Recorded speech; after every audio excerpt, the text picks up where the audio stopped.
Esto es algo que hay que recordarle.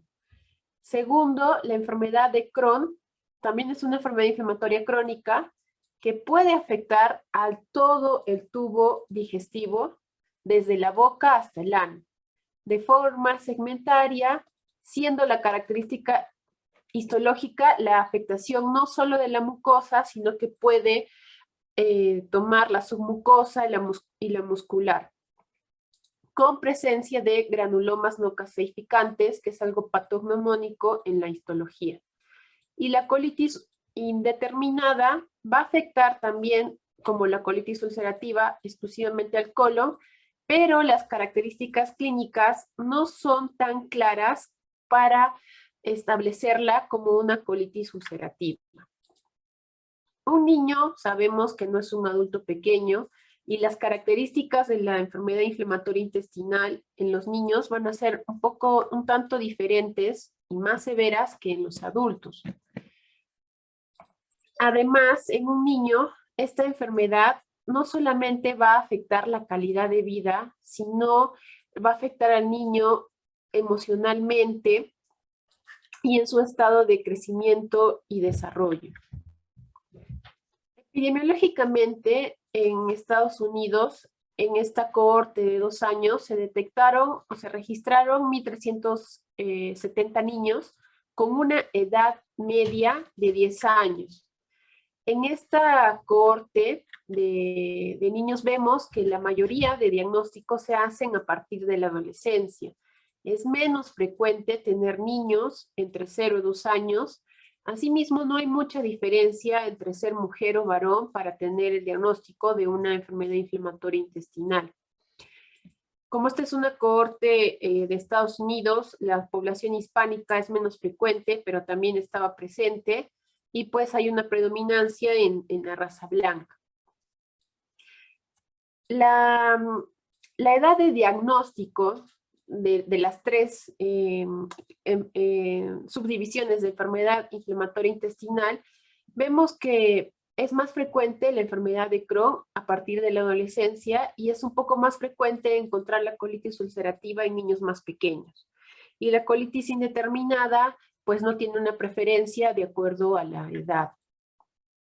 En América Latina, donde más se ven la presentación de esta enfermedad inflamatoria intestinal es en Argentina, con una incidencia de 0.4 sobre 100.000 personas en menores de 18 años. Y esto es más que todo por la ascendencia que ellos tienen europea. Pero aún así, esta incidencia es mucho menor que los reportes de Europa y de Estados Unidos. Como hemos mencionado al inicio, y en esta corte de Argentina, también se ve que el debut de esta enfermedad tiene un compromiso más extenso y la progresión es mucho más rápida que en los adultos.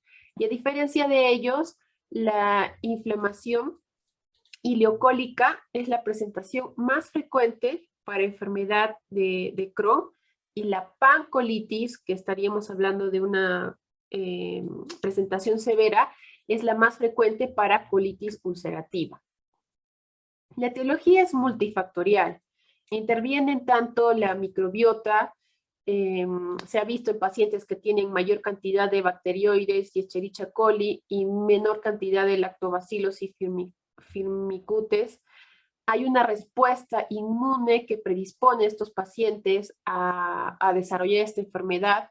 Tienen mayor cantidad de TH1, TH17, que son de la inmunidad defensiva. También hay factores genéticos que van a alterar la función de barrera de la mucosa intestinal, y el medio interno, como infecciones, el uso de AINES, la dieta, fumar, el estrés. Y también se ha visto que la lactancia materna podría tener un factor protector tanto para la enfermedad de Crohn como para la colitis ulcerativa. Entonces, el abordaje que debemos de hacer o que debemos tener presente tanto en las salas de emergencia como cuando tenemos un paciente en la consulta que viene a nosotros, como les dije al inicio, es pensar en el diagnóstico. Una vez que ya hemos sospechado, pensamos de la enfermedad, debemos valorar cuál es la extensión de esta enfermedad para poder establecer la gravedad y de acuerdo a eso empezar el manejo. El diagnóstico, una vez que nosotros sospechemos de una enfermedad inflamatoria intestinal, ya sea por el examen físico, que puede incluir pacientes que tienen falla de medro, que tienen retraso del desarrollo puberal, algunos exámenes de laboratorio, más que todo inflamatorios, un hemograma, la BCG, la PCR, exámenes de laboratorio del estado nutricional, como la albúmina, las proteínas o el panel de hierro, y test serológicos que nos podrían orientar para una enfermedad de Crohn o colitis ulcerativa, como vamos a ver más adelante, ASCA o PANCA. Y la calprotectina, que es un marcador inflamatorio intestinal, es una proteína que se produce por los neutrófilos en el intestino, nos va a ayudar a ver para el diagnóstico y para el seguimiento de las enfermedades inflamatorias intestinales.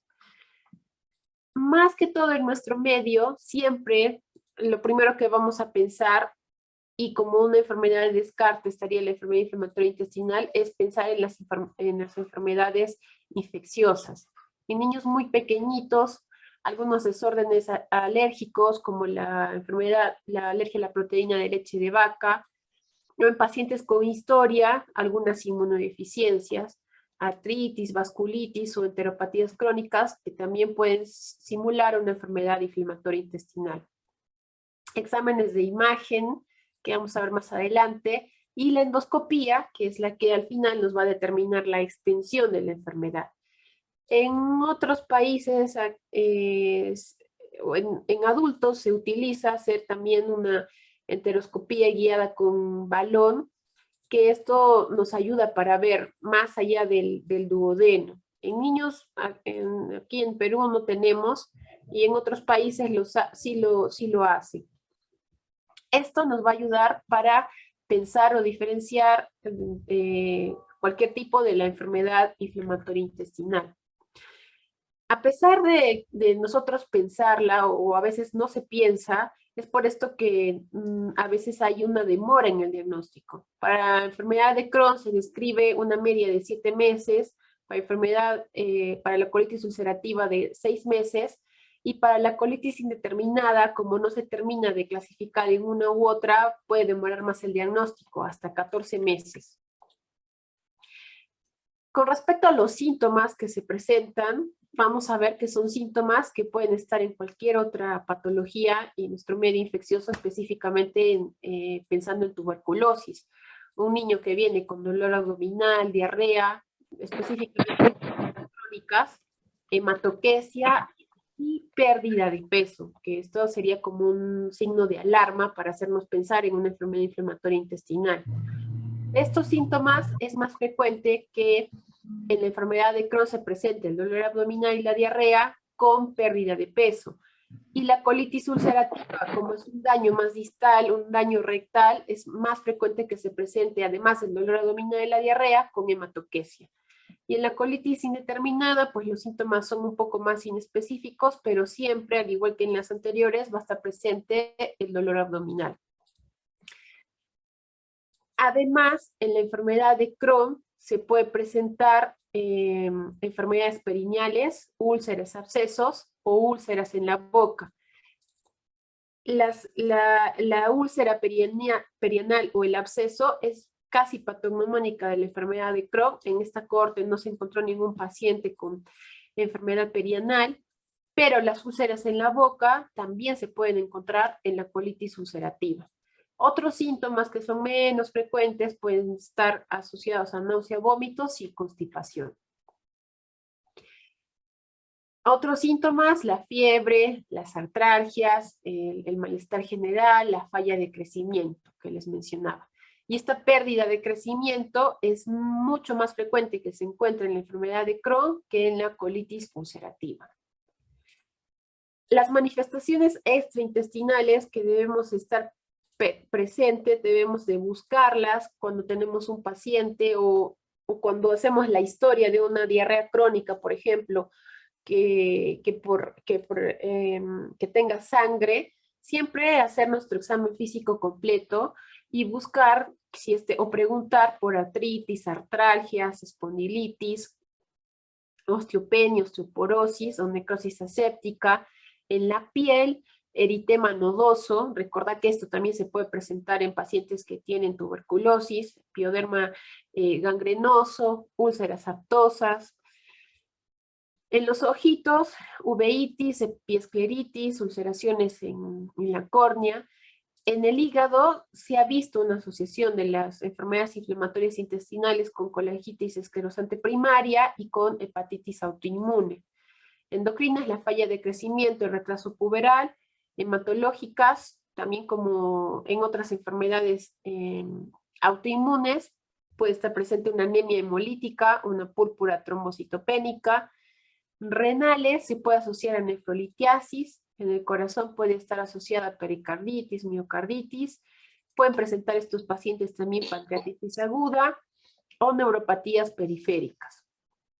Nuevamente, estar pendientes de los signos de alarma, que son muy parecidos para la colitis ulcerativa como para la enfermedad de Crohn. Un paciente que viene con diarrea crónica, más de 4 semanas se define, o deposiciones que sean muy frecuentes en la colitis ulcerativa, más de 4 veces al día.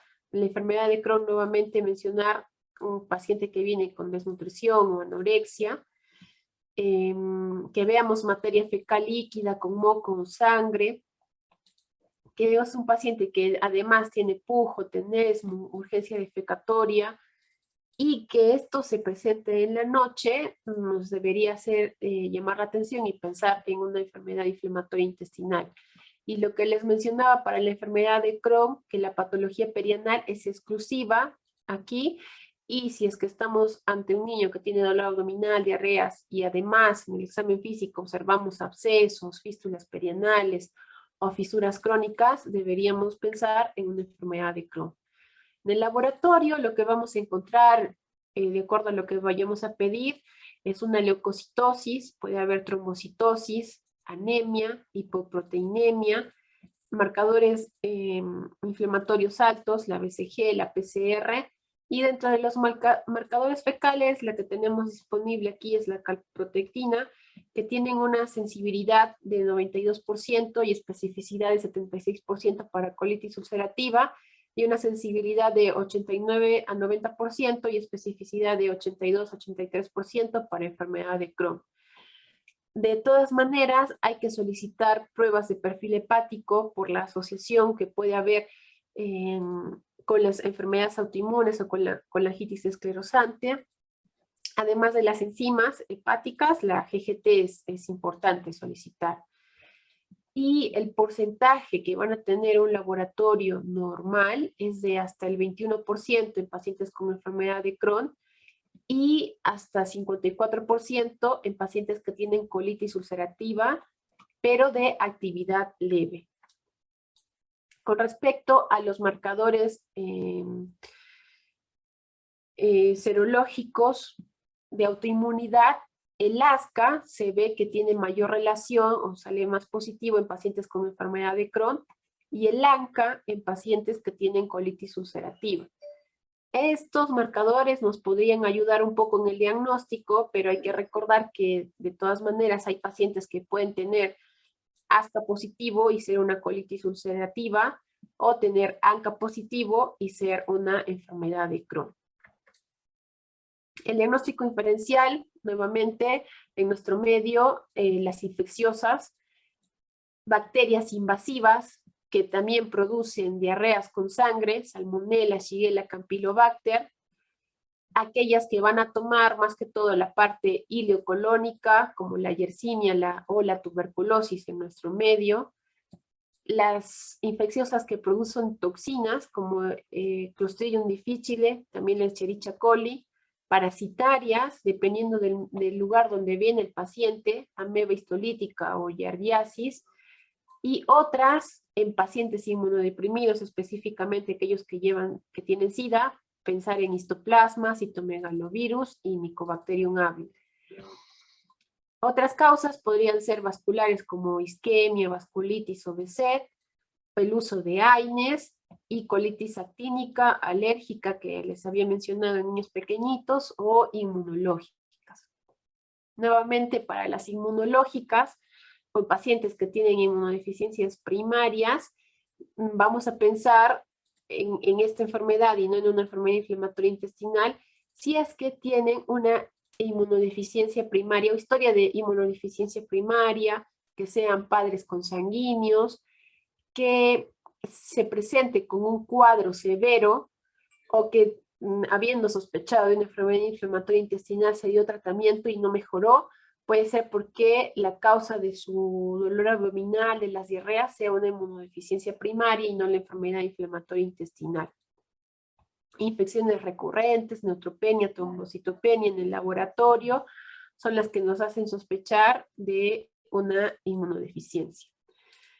Dentro de la evaluación complementaria, una vez que tenemos la sospecha de la enfermedad inflamatoria intestinal, o si es que hay manifestaciones extraintestinales que les he mencionado y el paciente tiene marcadores fecales positivos, la calprotectina sale alta, por ejemplo, el diagnóstico, el estudio complementario primario que vamos a hacer es una endoscopía digestiva alta más una ileocolonoscopía con biopsias. Y esto es lo que nos va a ayudar, las biopsias y lo que veamos en la endoscopía, a clasificar a la enfermedad como una colitis ulcerativa típica, atípica, una enfermedad de Crohn clara, si esto es normal, o una colitis indiferenciada.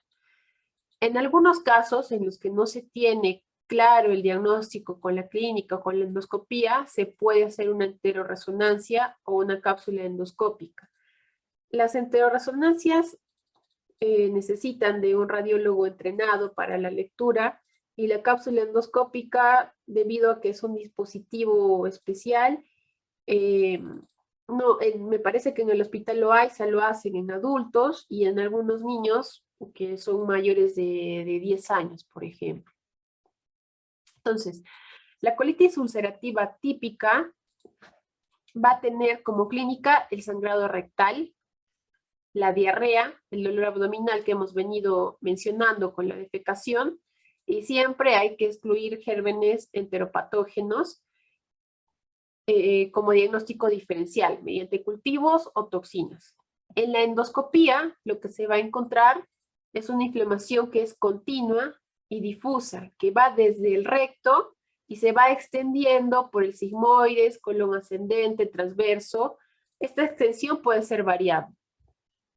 Se pueden incluir granularidad, pérdida del patrón vascular, puede ser una mucosa muy friable, las úlceras pueden ser pequeñas o superficiales, puede haber un exudado mucopurulento y además también se pueden encontrar como pólipos.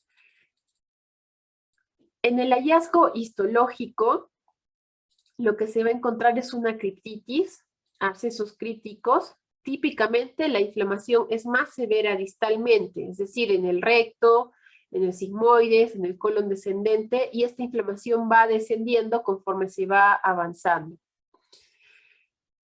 Y va a haber signos de cronicidad. La mucosa va a estar achatada, va a haber la distorsión de las criptas, ramificación de las criptas, atrofia o transformación vellositaria de la superficie de la mucosa. Estos hallazgos son buenos predictores de enfermedad inflamatoria intestinal y se ha visto que estos hallazgos no se van a encontrar o se pueden encontrar en menos de 5% de pacientes que tienen colitis infecciosas.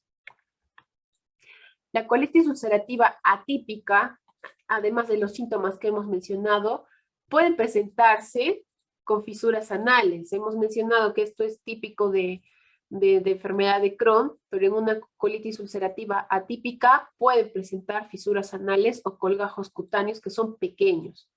También pueden presentarse úlceras orales y pueden tener la afectación del crecimiento. En los hallazgos endoscópicos, además de lo que se ha mencionado anteriormente que se va a encontrar en el colon, se puede encontrar inflamación en otros lugares. gastritis, pero sin hallazgos de granulomas, ileitis, que se denomina por reflujo, no como una inflamación per se del ilio. Puede haber inflamación periapendicular con ausencia de pancolitis y una inflamación rectal que es menos grave que en los segmentos más proximales. Como he dicho, la colitis ulcerativa, la inflamación va desde la parte distal hacia la proximal en disminución, pero aquí se puede encontrar una menor inflamación rectal en comparación con las zonas más proximales. Los hallazgos histológicos son muy parecidos a la colitis ulcerativa. Con respecto a diferenciar una colitis ulcerativa versus colitis ulcerativa atípica, además de lo que se ha mencionado, bueno, en este cuadrito nos pone mejor los puntos para diferenciarlo. En la colitis ulcerativa típica, el daño o los hallazgos macroscópicos son desde el recto hacia la parte proximal, y las características microscópicas son las que ya les he mencionado anteriormente, pero en la atípica puede haber, el recto no puede estar tomado, la duración es más corta, puede haber un parcheado secal, puede haber presencia de erosiones o úlceras pequeñas que usualmente no se encuentran en una colitis ulcerativa, que están en el estómago, pero sin lo que les mencionaba, sin los granulomas. Se describe que hay una preservación rectal macroscópica hasta en el 5% de los casos. Hay presencia de ileitis por reflujo en el 10% de los casos, afectación alta, es decir, del estómago, en el 4%, y presencia de afectación periapendicular o parche secal en el 2%. Estas son imágenes de una pancolitis ulcerosa. Esta es la presencia del ciego, en la que se ve el área apendicular tomada. Y este es el ilion, en el que se pueden ver algunas úlceras pequeñas, microscópicas, que es lo que se llama la ileitis de reflujo, o en el inglés el backwash ileitis. Dentro de los hallazgos endoscópicos e histológicos clásicos, para recordarles, la enfermedad de Crohn toma todo el tracto gastrointestinal. Podemos encontrar úlceras, mucosa en empedrado. Las lesiones son aisladas, es decir, van a haber partes sanas. Se pueden encontrar estenosis, fístulas, y en la colitis ulcerativa también se ven úlceras, pero es más predominante el eritema y la friabilidad de la mucosa, y lo que les mencionaba anteriormente, se ven como pseudopólipos.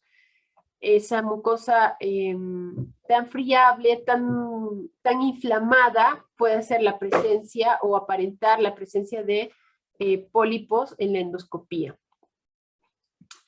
Clásicamente la enfermedad de Crohn es transmural, tiene abscesos crípticos, presencia de granulomas que no son calcificantes, y la colitis ulcerativa solamente va a tomar a la mucosa, va a haber distorsión de criptas, abscesos críticos, y puede haber granulomas que son mucinosos, pero es poco frecuente. Esta es otra imagen en la que se ve un patrón vascular alterado en la mucosa, y la nodularidad linfoide, que son esos nodulitos que se ven en la imagen endoscópica. Y en el colon, pues aquí vemos la vascularidad, que está muy aumentada. Esta es otra imagen en la que se ve una inflamación severa del ilion terminal con los pseudopólipos que les mencionaba, que también puede estar presente en la enfermedad de Crohn, y este es el contenido mucinoso que a veces se puede ver. Aquí este es de una endoscopía del estómago de un paciente con colitis indeterminada, en el que se ven algunas úlceras en el ano. Hay algunas pruebas de imagen que nos podían ayudar. Antiguamente se utilizaba el tránsito gastrointestinal, así como en la tuberculosis, para hacer para poder ver el intestino, pero actualmente lo que utilizamos es la enteroresonancia, ya que tiene menos radiación. Y la enteroresonancia se recomienda mucho en la enfermedad de Crohn cuando hay afectación perianal para buscar las fístulas.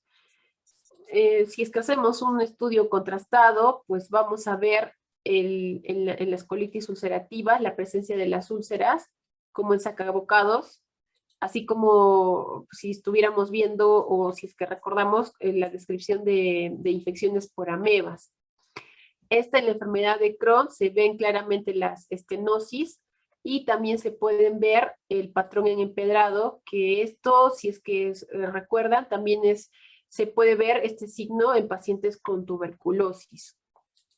Una ecografía recientemente se están utilizando para hacer seguimiento, digamos en lugares donde no se tiene acceso a hacer una enteroresonancia, midiendo el engrosamiento de la pared intestinal.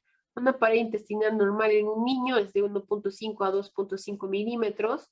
Se habla de un engrosamiento leve cuando es de 3 a 6 milímetros, moderado de 6 a 9 milímetros y severo si es mayor de 9 milímetros. Hay algunas características imagenológicas. Esta es una zona ileocolónica y que nos va a ayudar también en el seguimiento, ya que si hay mejoría, pues el grosor de la mucosa intestinal va a ir disminuyendo con el tratamiento. Esta ecografía comparada con la ileonoscopía y la histología tiene una sensibilidad que es buena, 74%, y una especificidad de 88%, que comparada con la ileocolonoscopía y la histología, pues es muy parecida. Claro, esto también tiene que ver mucho es dependiente del operador. La resonancia magnética tiene una sensibilidad de 84-86% y una especificidad de 92 al 100%, y nos va a ayudar mucho a buscar las zonas de engrosamiento ileocolónicas, por ejemplo aquí, para ver la inflamación o la localización de la enfermedad. La cápsula endoscópica se va a utilizar más que todo en pacientes que sospechemos con enfermedad de Crohn, ya que la enfermedad de Crohn es una enfermedad que va a tomar cualquier parte del tracto gastrointestinal, pudiendo ser el intestino medio, al que no se puede llegar con una endoscopía o una colonoscopía, pues una cápsula endoscópica nos va a ayudar bastante para poder documentar y evidenciar la respuesta terapéutica o si es que hubiera una recurrencia.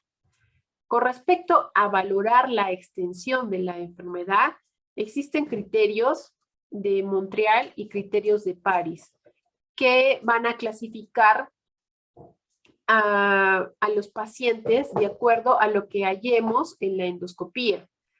Por ejemplo, tenemos pacientes que pueden tener una presentación ileocolónica.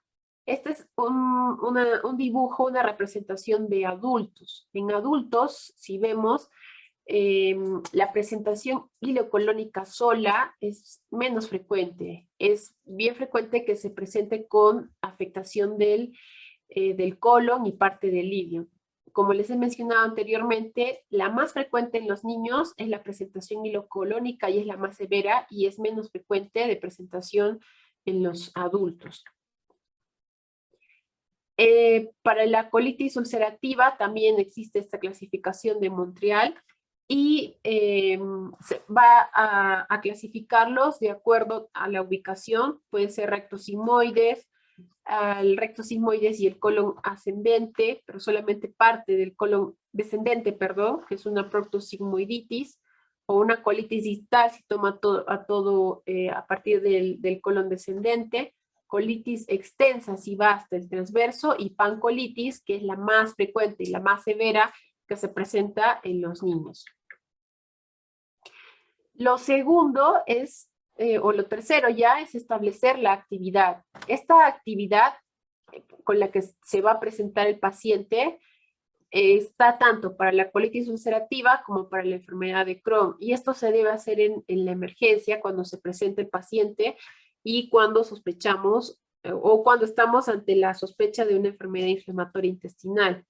El PUCAI lo que va a medir es la intensidad de dolor abdominal, si es que hay rectorragia, la consistencia de las heces, el número de deposiciones por día, las deposiciones nocturnas, la presencia o no, y el grado de actividad que tiene el paciente. De acuerdo a esto, se da un puntaje a lo que nosotros hayamos preguntado y nos va a definir, digamos, una calificación de más de 65. Puede ser que estemos ante un paciente que tenga un brote grave, entre 35 y 64 un brote moderado, entre 10 y 34 un brote leve y menos de 10 un paciente que, digamos, ya le hemos dado tratamiento y está en remisión. Para la enfermedad de Crohn, lo que se usa es el PCDAI y lo que mide es el dolor abdominal, la actividad del estado general y las deposiciones también por día. De acuerdo a lo que preguntemos, le da un puntaje y también va a clasificar al paciente si es que está en remisión, si es leve, moderada o severa. Además, en el examen, el PCDAI también lo que toma es el examen físico. Si en el examen físico del abdomen hay dolor, no hay dolor, se palpa masa, no se palpa masa, si hay enfermedad perirectal, por eso es importante hacer un buen examen físico, el peso del paciente y si es que hay presencia o no de manifestaciones extraintestinales. Y ya para terminar, para alguien que, digamos, quiere abordar un poco más el tema, existen las guías del ESGAM, con el grupo de enfermedades, enfermedad de Crohn y enfermedad ulcerativa, que nos proponen son guías un poco largas. Entonces lo que yo les he traído son nada más el algoritmo. En un paciente que hemos sospechado una enfermedad inflamatoria intestinal, que la hemos clasificado, que hemos hecho algún estudio y podemos clasificarla como una colitis ulcerativa, después de haber hecho nuestra clasificación con el PUCAI, si es una enfermedad, tiene un PUCAI entre 10 y 35, se clasifica como una enfermedad leve. Entre 40 y 60, como una enfermedad moderada. Para el tratamiento en las colitis ulcerativas sirve mucho los 5-ASA, que es ay, se me dio el nombre, perdón, la mesalazina, que se puede dar vía oral o también se pueden utilizar por enemas.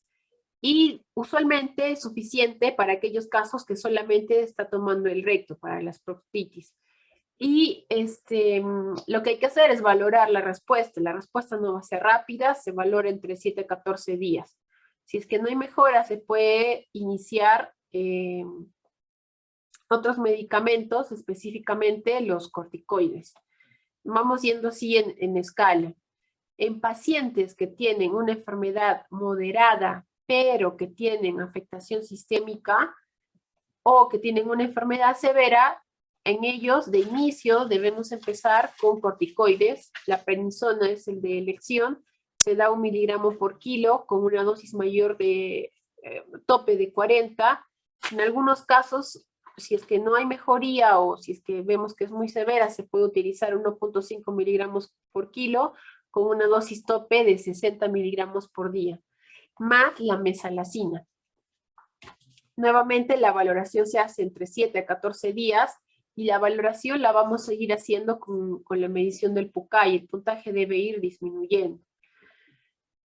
Si es que hay mejoría, se va disminuyendo los corticoides y si es que no hay mejoría, se puede utilizar los corticoides endovenosos o se podría utilizar terapias inmunológicas como el infliximab, por ejemplo, o el tacrolimus para el tratamiento.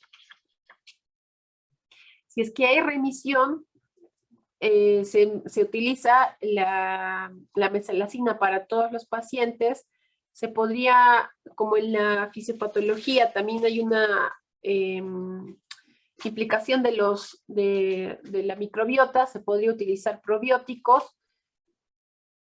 Y si es que es un paciente que ya es crónico, pues lo que se va haciendo son controles anuales o cada 2 años En aquellos que no hay mejoría se podría utilizar, por ejemplo, tiopurinas como la azatioprina. Con respecto a la enfermedad de Crohn, también existe otra guía. Esta guía es del 2020, es una guía nueva que nos trae el ESGAM con el Comité de Enfermedad Inflamatoria Intestinal, la enfermedad de Crohn, en la que después de determinar que nuestro paciente tiene enfermedad de Crohn y descartar enfermedad perianal, porque ahí el tratamiento es un poco diferente, se debe evaluar, o lo que nos sugieren es evaluar el riesgo de que no tenga una buena respuesta de este paciente. Si es que este riesgo es bajo y nuestro paciente no tiene un retraso del crecimiento severo, como hemos visto, el crecimiento es más importante para la enfermedad de Crohn, lo que se recomienda y la terapia de inicio es una nutrición enteral exclusiva, que se pueden hacer con fórmulas poliméricas. Se puede utilizar también corticoides, igual que en la colitis ulcerativa. Si es que no hay mejoría, se empiezan las terapias inmunológicas con anti-TNF. El que se utiliza es el que he visto que utilizan en otros países es el adalimumab y que tiene buenos resultados. Ya como terapias de mantenimiento se puede utilizar el metotrexate o tiopurinas. Nuevamente, el manejo o el seguimiento de estos pacientes se hace con el puntaje, para enfermedad de Crohn sería con el PCDAI.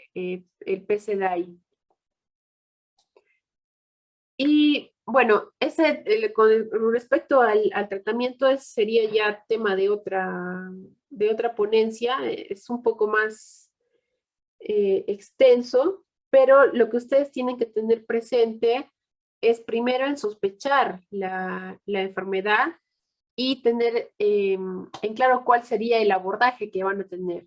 Hacer la endoscopía, determinar la extensión, tener presente, hay aplicativos para hacer la clasificación o el puntaje, para tomar el puntaje del PUCA y el PCDAI, si estamos sospechando en una colitis ulcerativa o una enfermedad de Crohn, y con eso hacer el seguimiento del paciente. Si tuvieran alguna pregunta,